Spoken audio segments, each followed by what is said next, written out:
We are being joined by WION's business editor right here in the studio with us, Rahul Karunakar. Rahul, good to have you here in the studio. Thank you. And we're also being joined live by Siddhant Sibal, who's our principal diplomatic correspondent, who's right there at Vijay Chowk, who will be bringing us all the updates from there as well. Now, Rahul, in fact, I want to begin by asking you, of course, through the course of the day, we will decode the budget and what it means for India, of course. I want to ask you, what are international investors expecting from India's budget? I think fiscal prudence. Will the government continue with its fiscal plan of lowering debt that the government's promised? That's the most important aspect that investors look for. Plus, if there are any business policies like a tax concession which they had announced is ending in March, would they continue that? Would they extend it? Because they cannot make any other big ticket announcements because it's an interim budget. But investors will look for that, international investors specifically, and businesses. All right. Rahul, of course, I also wanted to get your thoughts on this. Being an interim budget, of course, everyone understands it's a matter of a few months before the final budget is then going to be revealed by the next government which comes to power. I wanted to understand what would be like the major expectations from it or the basic expectations from it. One, we'll get an idea of what the government is thinking. Its fiscal plan is going to be. The government is also very confident that it's going to win the election, so we should get a preview of what the government's thinking is. It depends on several things. For example, would the government increase welfare scheme funding? Would it increase funding in defense, for example, again this year? So we'll get a broad outlook of what the government is thinking in the interim budget. Although it is very difficult to bring out any kind of big ticket announcements, it's important that most people understand that the direction the government wants to take broadly. We look at fiscal deficit target, of course, the difference between borrowings and spendings.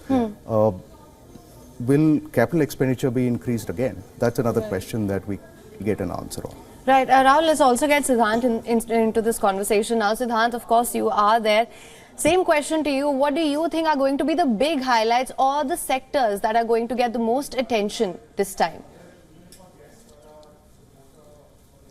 Well, we know that this is an interim budget, so not high expectations, but largely the government's focus will remain on growth. That is the larger focus area. We recently saw the numbers by the IMF as well, and also essentially the larger policy direction. I see the government talking about that, talking about what it has done in 5 years. Now, remember that elections are due in India.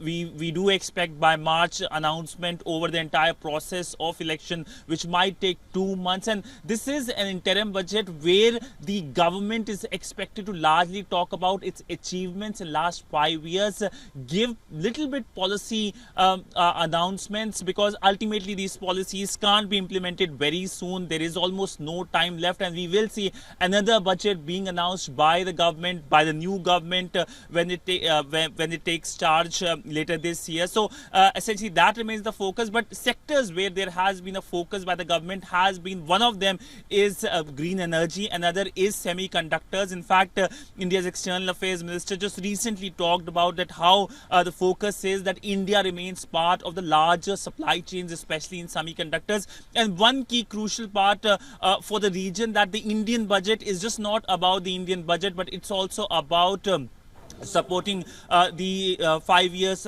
plan for Bhutan, for other countries in the region, and for Chabar as well. So I do expect some kind of little bit support being announced during this interim budget for the countries in the region.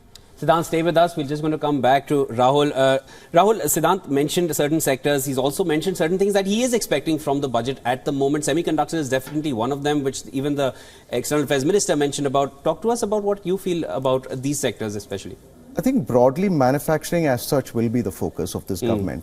We've seen various schemes over the past months. In fact, they have also cut import duty on mobile components. So that will give us an idea. That is already giving us an idea that the focus will continue with manufacturing.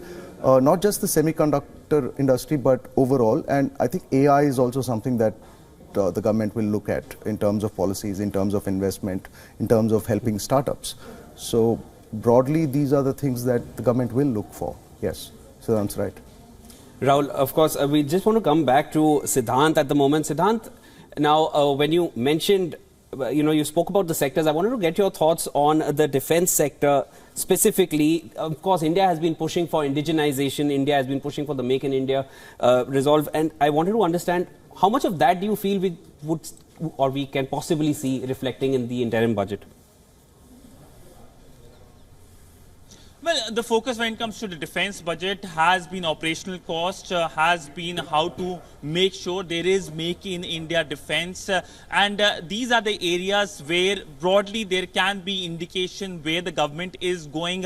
Again, this is an interim budget, so not big bang announcements, but there will be an increased outlay for the defense budget, that is for sure. And also infrastructure development in India's northern border, that is an ongoing focus if you look at previous year's budget as well, given the Chinese aggressive action. So I do expect announcements being made to support the border, the village, the vibrant village announcement that has been a part of the ongoing policy of the government, and also to beef up the infrastructure. We have seen the Indian Defence Minister making announcements and also inaugurating projects like roads, infrastructure at the border areas. But let me give you a kind of a ground view of what is happening. In a short while from now, we will see the Indian Finance Minister just coming to the Finance Ministry. Now, this area has been now entirely blocked, and we do expect the Finance Minister to come shortly. Thereafter, she will be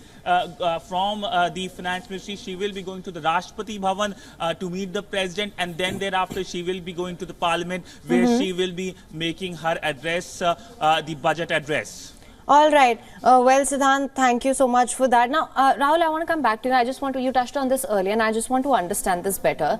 The question is, how will the government balance fiscal prudence and its welfare schemes in addition to the capital spending? What's your take on that? It is a very balancing act. The government needs to maintain the fiscal prudence while also supporting consumption, because we've seen consumption numbers slowing in the latest estimate of the GDP numbers, if you had looked at that. The government has also promised 4.5% deficit by 26, which means they have to look at significant spending cuts. But what is helping the government right now is it's clear direct tax revenues have increased, non-tax revenues have increased as well. They can look at increasing their disinvestment plans, and by that they can use that money to spend. I think that will be the focus. They'll try to balance it by using by disinvestments in public sector enterprises and use that to fund welfare schemes. All right. Well, Rahul, thank you so much for joining us with your assessment of what to expect from the budget. Of course, we'll continue to decode this with you here through the course of the day. Thank you. Thank you.